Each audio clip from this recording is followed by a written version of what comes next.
Muscle physiology. તો એમાં શું છે? Classification of muscles.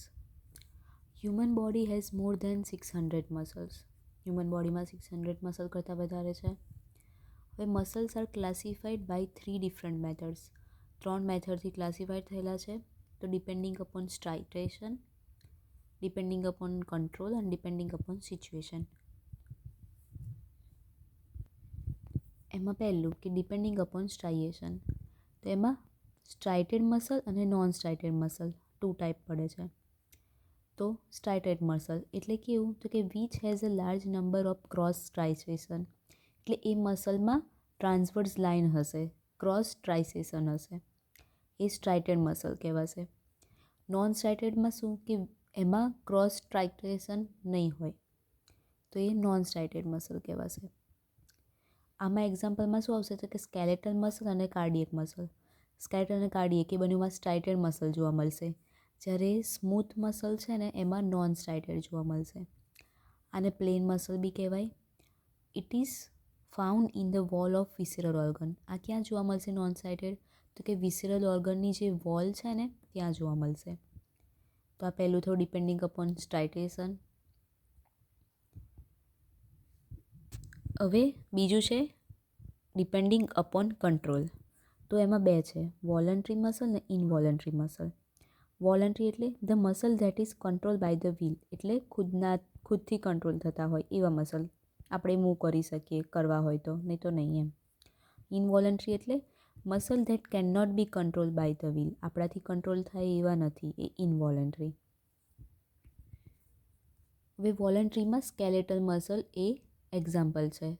સ્કેલેટલ એટલે હાથ પગના, તો આપણે હાથ પગ આપણી મરજીથી હલાવી શકીએ, એટલે વોલન્ટરી થયું. ઇનવોલન્ટરીમાં એક્ઝામ્પલ શું છે? કાર્ડિયક અને સ્મૂથ મસલ. હાર્ટને આપણે આપણી મરજીથી કામ નહીં કરાવી શકતા, એ એની જાતે જ કામ કરે છે, એટલે એ ઇનવોલન્ટરી થયા. હવે અહીં શું કીધું? કે this muscles are innervated by the somatic nerves. એટલે જે વોલન્ટરી મસલ છે ને એ શાનાથી ઉત્તેજિત થશે? તો કે સોમેટિક નર્વ્સથી. જ્યારે ઇનવોલન્ટરી છે એ ઓટોનોમિક નર્વ્સથી. તો આના ડિપેન્ડિંગ અપોન કંટ્રોલના બે ટાઈપ થયા, વોલન્ટરી અને ઇનવોલન્ટરી.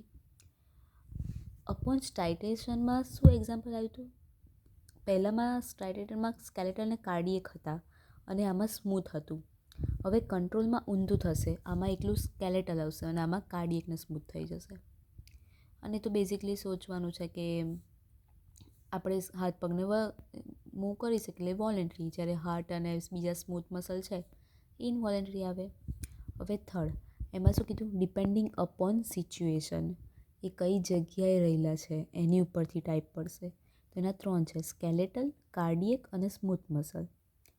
હવે સ્કેલેટલ મસલ એટલે situated in association with the bones forming skeletal system. એટલે મેં કીધું ને હાથ પગ બોન્સ આગળ રહેલા મસલ, એ સ્કેલેટલ મસલ કહેવાશે. કાર્ડિયક એટલે forms the musculature of the heart, હાર્ટના મસલ. અને આ કયા? તો કે association with the viscera, organ સાથે રહેલા. પછી શું? તો કે આ વોલેન્ટરી મસલ છે સ્કેલેટર, આ બંને ઇનવોલેન્ટરી છે.